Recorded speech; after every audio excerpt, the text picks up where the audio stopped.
Hello, you wonderful people, and welcome to another episode of Crime Centric. This being a show it's about crime dramas that I watch. For today's episode, I'm going to talk about the series premiere of Gangs of London. A great series premiere. A lot of really interesting things went down in this episode, so let's break it down. Obviously, going into this series just based on the trailer, but also word of mouth. I'd already heard about Gangs of London, of just like how crazy the action is and stuff like that. So I was already really interested, and obviously this opening gives it, this first episode gives you that two extensive action sequence, one being like one dude versus multiple dudes, and then like obviously you get kind of more of a one-on-one later on. But I also love that the show is bloody. Not afraid to be bloody. Get super bloody, so I can only assume that that's going to escalate more. But it was really interesting. Obviously we have Finn being killed, and obviously that setting off a chain reaction, because basically he's kind of the epicenter of all the gangs in London. It seems like everyone kind of gets a little slice of the pie. Everyone kind of cooperates, but everything kind of has to go through them. Wallace kind of has, I guess, Finn and his family have like the connections and the power to kind of make a lot of stuff like it. Obviously they got some like cops in their pocket and stuff like that. But obviously, it's kind of interesting where we start off. Like, I think that's fascinating where we know who's responsible to a certain extent. Obviously, we find out about, like, Ewan and Darren, like, being in the center of this. Actually, Darren being the one who pulled the trigger, but they're just middlemen. Because Darren was like, oh, he was told, like, oh, it's just like a pedo I'm putting down. Like, it. So I don't know whether he just takes jobs where he's like, oh, I know I'm taking care of a shitty human being, so I get paid for it, whatever. But, who knows how extensive his work is, like, in the sense of, like, how much he's done in the past. But like I said, he was just kind of like, oh, it's a pedo, so it's like, that. It seems like that's all he was, like, he thought that's what he was going for. It wasn't until Finn showed up that Ewan was like, shit, try to call Darren to call it off, but it's too late. Sadly, if Darren hadn't shot him a second time, who knows what kind. But to be fair, in Darren's mind, it's like, shit, he's seen my face. If I try to help him, I'm as good as dead, so he ended up shooting Finn again, this time in the head. So, and then obviously, Ewan trying to help with the whole situation of like running over Jack. I thought Darren was screwed because Ewan's like, Darren, close the door. It's like, Jack has seen your face and you said his name extremely loud. To be fair, he just got hit by a car, so he probably wasn't fully aware. So, because he doesn't say it later on. It's like, yeah, some punk kid named Darren.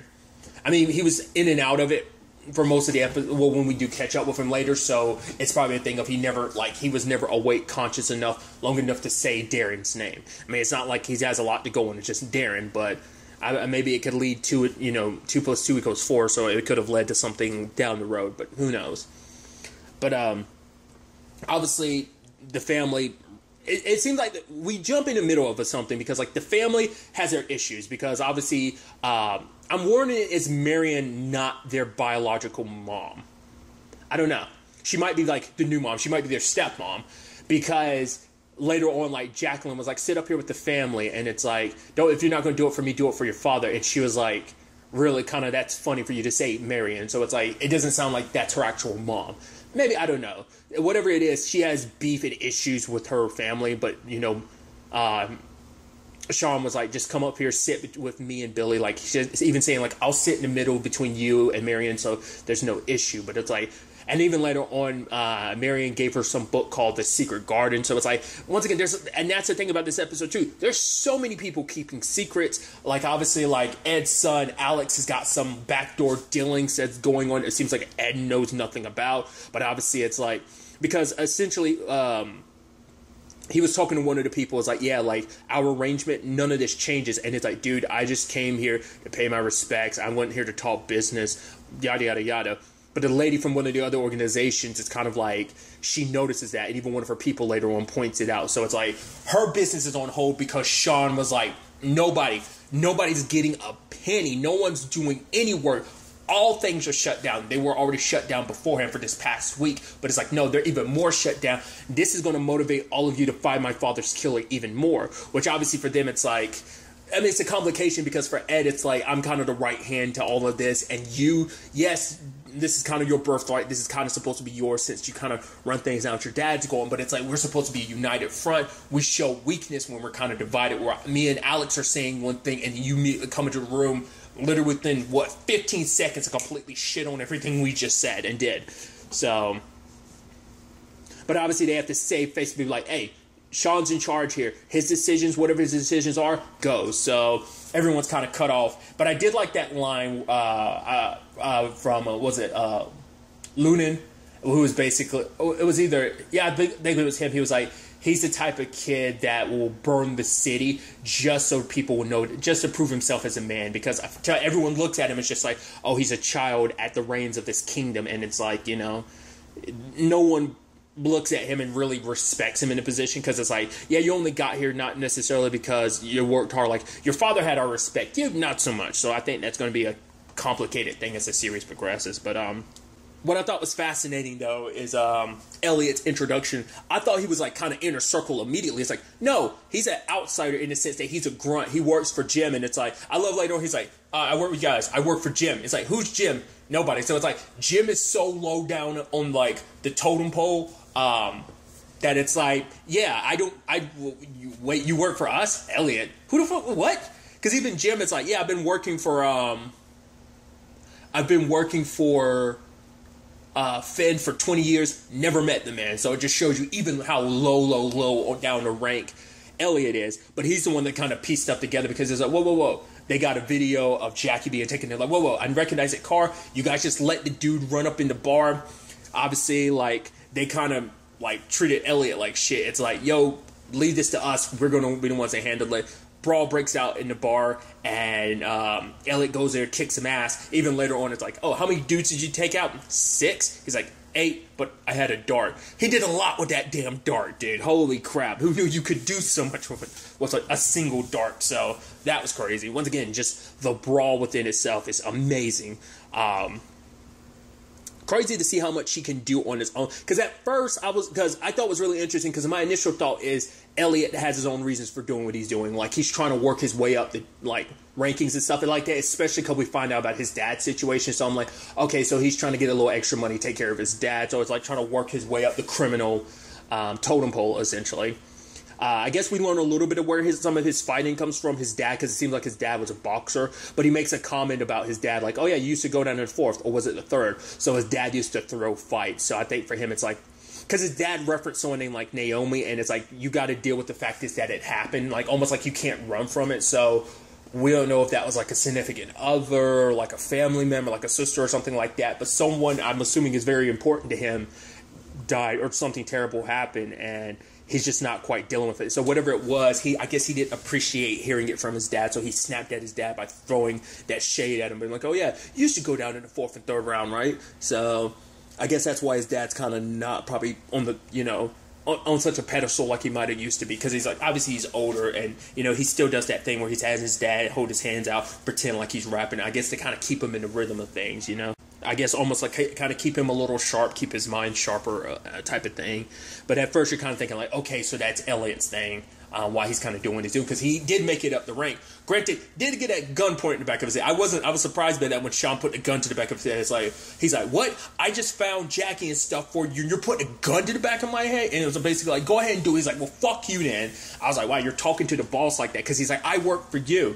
And so it's like, because he ended up getting info from Jack, because Lunan found out, because all that stuff about Jack being taken, it's like, yeah, we took care of him. It's like, well, why didn't you bring him up sooner? Like, if you had nothing to do with it, it's like, yeah, because we did, Sean would have killed us. So I'm sure it's probably because this is a week after, like, because we had seen, like, at the opening was Sean burning that guy. Granted, we have no idea how many people Sean's already gone through like that. We saw that one instance, so word probably got around like, shit, like, we can't just go to Sean. He's too much of a loose cannon. Finn probably be a little more reasonable and willing to listen to, but Sean is too much of a loose cannon to be like, yeah, we can't come to him with anything, because if we say we didn't do it, he's not going to believe us. I mean, because like, was it the Albanians? It's like, they're believed to be responsible for this because it was in their territory when Finn got killed. So Home Dude had even less reason to come forward, because he knew like how the optics of it, how it would look. Poor bastard ends up getting killed anyway by Lunan's guy. But I guess it's like, yeah, you caused an issue. You could lead to war between us because you did something so stupid. I mean, granted, they heard gunshots, like, they were rolling up because they didn't know what they were running up on, and then they found Jack, and obviously everything kind of played out like that, but, like, he said he tried to tell Lunan at the church, but Lunan didn't want to listen. Granted, they've had Jack for like a week and they didn't say anything. So it's like, you kind of wait till the last moment till Lunan shows up at the funeral for you to be like, yo, side note, we got to let you know. I guess it's like, well, if you're going to be in this area, we kind of got to let you know something. So I guess it's more so punishment of like doing stuff without letting me know I'm your boss and you didn't let me know what was what. So it's kind of like, all right, Elliot, never just come back to my place like this with a weapon. Also, let them know that we took care of Jack, that we had nothing to do with this. What was interesting, though, is the knife that Elliot had. His fingerprints are all over it, and they made sure to hand it back to Lunan. And Lunan's like, okay, like, find out what's what. But they have that knife, so I'm wondering, is that going to be something later on that comes back where we'll be like, okay.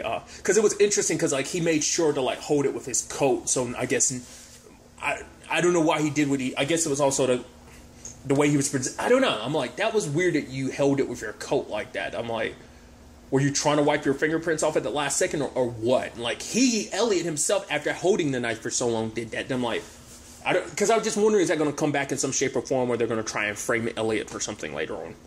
Or I don't know. Because Elliot's the most unknown player in this game. But, what I thought was interesting, too, is, like, the moment he entered the house, Marion and Shannon looked like, well, I guess because it's like, he's a unknown person, like, who the hell is this dude rolling up here? But it's just like the fact that he had that meeting of the eyes between him and Shannon and Marion, I'm like, it's like there's something there. Like, Marion knows a lot more than she's letting on, especially when Ed kind of does what he does at the end of the episode. He's driving away, and Marion's looking at him, so she knows Ed's hiding something. Maybe she's aware of what Ed's hiding. I don't know. Once again, it's like so many people seem like they're hiding stuff. It's sad because Sean is so adamant of finding his dad's murderer, but it's like there's so many secrets being kept from him. He's being kept in the dark about so much. It's even sad about the whole Ewan situation too. It's like, obviously for him, he ended up calling his brother. He was like, I'm sorry, like, we didn't know what was what. We didn't even know what job it was. And what ends up happening to him, he gets brutally cut up butcher style by that dude. And it's such a shame because it's like, but Darren's dad did that because he wanted to protect Darren, because it's like, my son got mixed up in all of this. And it's like, he didn't want to take the chance that Ewan would say anything. And so it's like, I can't take the chance of there being any witnesses, that anyone that could turn against my child. So to kind of put them in their place to make sure that Ewan's brother nor his dad said anything. It's like, and that's what pissed Ewan's brother off. It's like, the fact is, he can't be our father if he's going to let something like this happen. Like when the car was put down on his leg and everything, his dad just stood nearby, didn't do anything. And when this happened, when what was happening to Ewan happened, it's like, you didn't do anything. I mean, that's the sad thing, because the kid was like, yeah, he didn't know what was what. They didn't know what was going on. It was a mistake. They were set up, and whoever set up the job won't get in contact with them, so they're screwed on that front. So, yes, Darren's the middleman, but we don't know who it is that called in to hit in the first place, so. But Elliot ended up getting an address, and I was like, okay, so he's going there by himself. He goes in there, goes toe-to-toe with the butcher dude. That fight was hairy, and in the sense of, like, it was such a close call, a lot of, like, chokeholds and stuff like that. Brutal ending, too, because he was trying to, like, that was close where he was, like, pushing Elliot, but Elliot grabbed onto, like, the wall, and there's, like, glass poking and stabbing in his hand. But luckily, he was able to push home dude, and put the cleaver to the neck. I was like, ugh! And he's laying there covered in blood. I was like, that's brutal. But Ewan's brother ends up killing himself, because I guess for him, it's like, I have nothing left. I'm not going to give you any information. Screw you, because this is... Because I'm sure, like, you know, because for him, it's like, if... Sean finds out I'm as good as dead anyway, that my brother had anything to do with this, so it's just like, you know, it's like, screw my dad, screw everyone, I've got nothing, and I'm sure he probably blames himself too, because it's like, because of him, they ended up finding out where his brother was, and ended up, you know, so I think guilt is what pushed him. But then we get the really, really interesting twist where it's like, Elliot's a undercover cop. I was like, now that's interesting. I'm glad that, obviously, like, I saw the trailers, but obviously that's a cool thing that the trailers didn't reveal, and I think that's good, because it's like, it's a thing of how far are you willing to go to kind of keep this up, because obviously it's like, he tried to get there before, like, but he couldn't save Ewan, so he was probably hoping to get Ewan so that put him on, like, a witness protection type of thing. I mean, he's mixed up in all this, but truth be told, he's kind of an innocent kid, because that's the whole thing. It's like, these are just some nobodies that got mixed up in this. I mean, I guess that's what you do. When you're trying to take out someone like Finn, you find the most, like, you have a lot of, like, layers of, God, what's the word? I was about to say deniability. Yeah, that's the phrasing. Yeah, plausible deniability. So, like, you put, like, many different, like, people in between, like, by having Darren be the middleman. Maybe they knew, knowing who Darren's father is, that if Darren gets mixed up in this, that his father's going to sweep him away, so there's going to be no trail back to them. Maybe they knew that. Who knows? Maybe they didn't even know that Darren was the one they were... It seemed too specific. So it could have just been a thing of, like, oh, we need a hitman. Like, whoever it was is like, find me a hitman. So-and-so sent the job to... Darren, not even knowing themselves who the hit was going to be. And so maybe they're, once again, plausible deniability by having, like, someone who set up the hit, not even knowing what was it and what was what, and obviously Darren pulling off the hit, not knowing what was what. So, but it's interesting that because obviously this case is very important to him. He's talking to, I guess, his superior officer or whatever, like whoever I guess takes orders from, Vic. And she's like, we kind of have to pull you out because, like, the top brass don't want you kind of mixed up in this because it's kind of, like, not enough. But for him, it's like, finally, I'm at the inner circle, like, because now Sean trusts me. I went from a grunt, nobody working on the gym, to now with somebody in the inner circle. They welcome me in their home because of how far I got into this already. Like, how much, because it turns out she's the one that gave him the address about Ewan and everything. So, sadly, just like I said, he wasn't able to get there in time. So...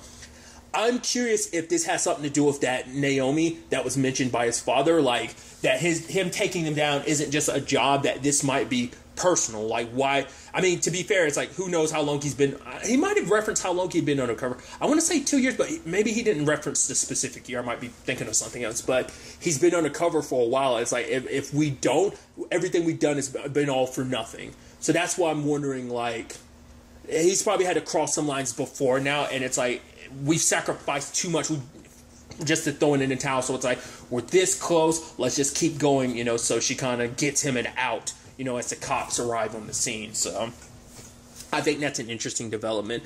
But then also we have the Ed situation where Ed is meeting with Jack, and it's like, why was Finn there? It's like, because it turns out, because that is the big question too, like, the fact is, whoever set this hit up knew that Finn would be there. That place was significant because, like, no, it's like, why was he there in the first place? It's kind of the big question.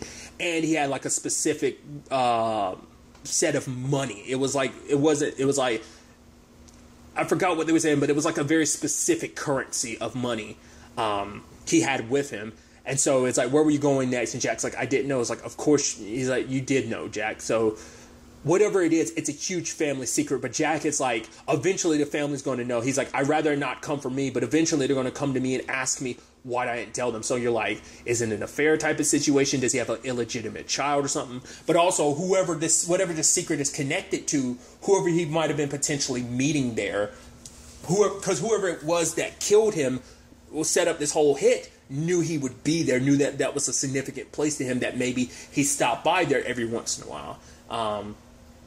But for Ed, it's like he ends up killing Jack because it's like, I can't take the chance for the family. Like this, for him, it's like, it's the sad thing of, I'm always tasked with keeping this family together. I've got to be the one to keep everything together, because he ends up talking about obviously at the funeral, he talked about him and Finn, well, more so at the service, not really necessarily the funeral, but at the church, he talked about how him and Finn, where they started out on the streets, and the fact is they worked their way up to make sure that there was no door that would ever be closed to them again, So, and I think for Ed, he's done, because at first you're kind of almost thinking like maybe Ed has something to do with it, but it's like, no, he's the right hand. He keeps all the secrets and to keep everything in order, to keep Finn's family from imploding from whatever this news is. He's the one that, it's essentially like, I know where the bodies are buried, I know what the secrets are, and I've got to keep it that way. So that's why he had to kill Jack, because it's like, people would have going to start asking you, what was Finn doing there? And eventually Jack wouldn't have kept his mouth shut. He would have eventually come clean.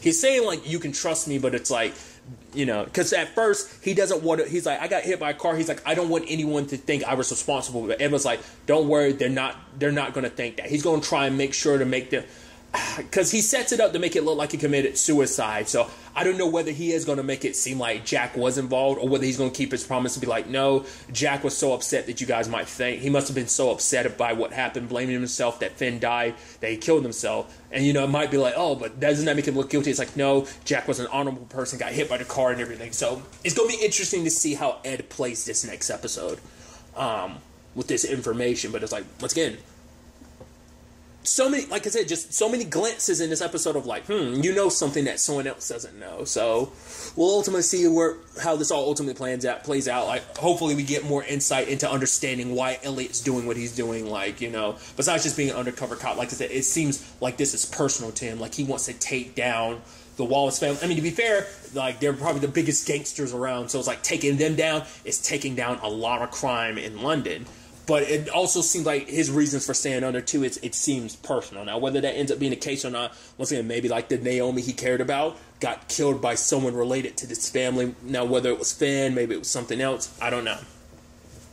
But maybe whoever it was kind of a casualty of this situation. You know, like someone is someone like maybe she got drugs that are related to this family or something like that. I don't know. Like, there's still so much we don't know, but I'm very excited to dive into the show. Obviously, continuing down the action route, but also just curious to see, you know, how this story, you know, expands and explores, like, obviously all the different gangs that are involved, all the people who have something, you know, mixed up in all of this. Because one, the lady, she has, like, drugs mixed up in it, but the other dude had, like, what? It was, like, basically it was, like, silicone, like, I guess, like, sex toys is kind of what it sounded like.